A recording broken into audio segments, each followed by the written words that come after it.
Идет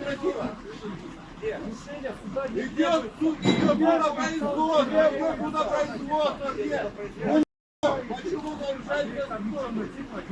Где? Решение суда где? В суде находится дело.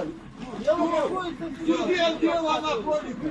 Вы могу потребиться ваша недостаточность ни разу. Я сейчас камнями лобовые стекла разобью!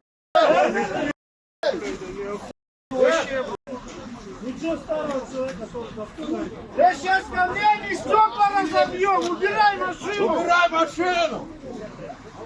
И что, дядя?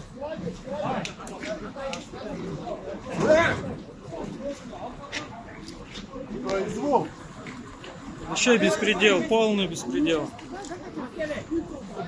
Я сейчас камнями разобьем стекла! Убирайте! Что делаете?